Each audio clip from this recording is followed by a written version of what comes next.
Hey everyone, welcome back to the channel. Mark here with the Better Mark. Let's get into the Thursday game between the Indiana Pacers and the Boston Celtics. All right, I'm going to give you guys 5 best bets, things that I'll be on for this evening's contest.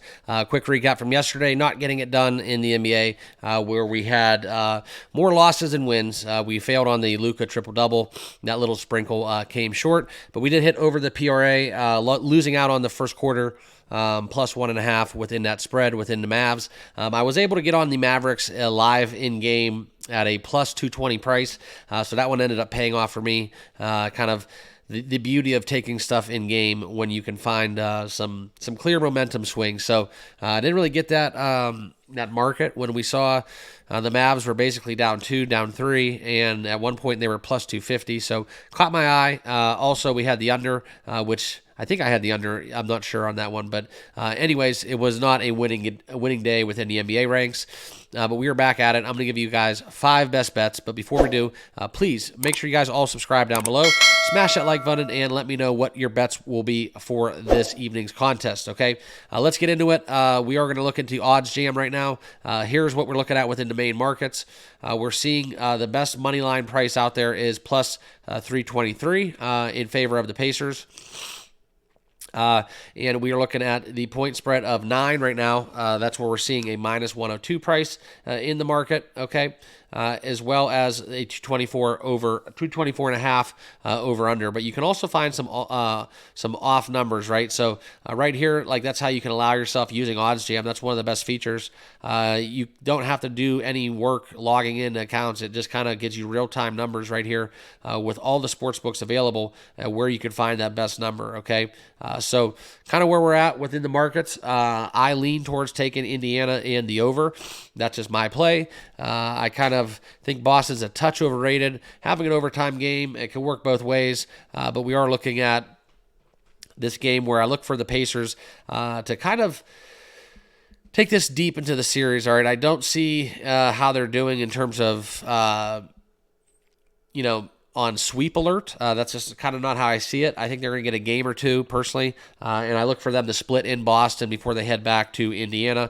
So I do want to put a little bit of sprinkle onto the Indiana money line. Full disclosure, I'll probably wait in game to do this, see how they come out, see if Boston changes it up. But if we get into that run and gun pace that Indiana likes to run and Boston kind of takes the hook, I might definitely give Indiana another shot because full-heartedly, I thought they were going to win game 1.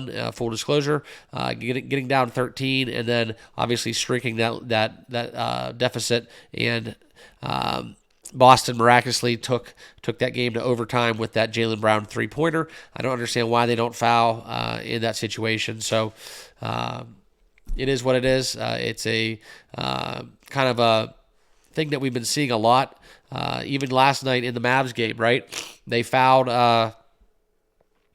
Conley. They fouled Conley for 3 within the closing seconds, where it would have made it a little closer and potentially gave Minnesota a chance to take that game to overtime. So something we're seeing more and more within the association. But let's get into the picks. We are going to have a couple in the prop market.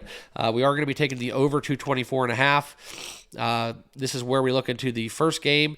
I know overtime was in question, but we did see that total go 128 to 133, and that was an over before we even hit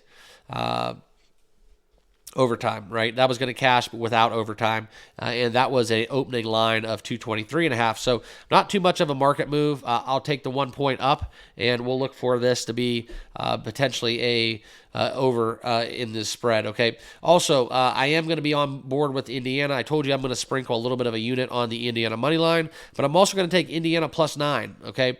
I think that's the best bet we can find. If you want to lay some juice, you can get a 9.5, potentially even a 10, but I do think this number is slowly shifting down towards the 8s.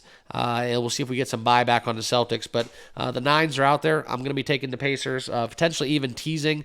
I know NBA teasers are a bad thing to do, but just to get over that 10-point threshold, taking Indiana plus 13 coupled with the over 220 and a half, that might be a nice 4-point teaser to give us plus value within that same game teaser. So potentially that's what I'm going to do. But I am going to give you guys a couple props as well. Probably the worst that you can do is tease NBA contests, especially totals.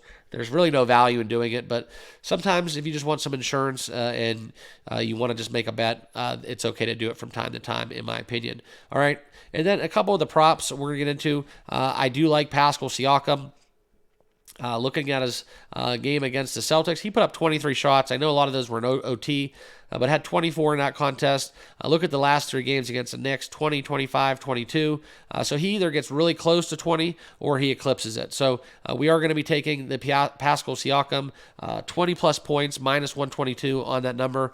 Also, Obi Toppin, he had an outstanding first quarter. Where we saw Obi Toppin basically get into, I think he had 8 or 9 points and rebounds just in that first quarter alone. So I'm going to get on Obi Toppin, over 12.5 points and rebounds. I think he had 14 points in the game alone last contest. I'm going to take that at a minus 125 price, and that'll round out a couple of the props that I'm favoring for this evening contest. So appreciate you guys being part of the channel. As always, guys, make sure you like, comment, and subscribe down below. Hop on over to the Discord as well. Also, I do have a link in my description box if you want to get signed up for OddsJam. There's a promo code as well for 30% off either an annual and or monthly plan for signing up. A truly invaluable tool within sports betting. I use it on every single one of my bets. But that's what I got going for you guys in this video. Good luck with your picks tonight. Hopefully, we'll see you over in the Discord. Keep the discussion going. We'll see you guys all in the next video. Peace.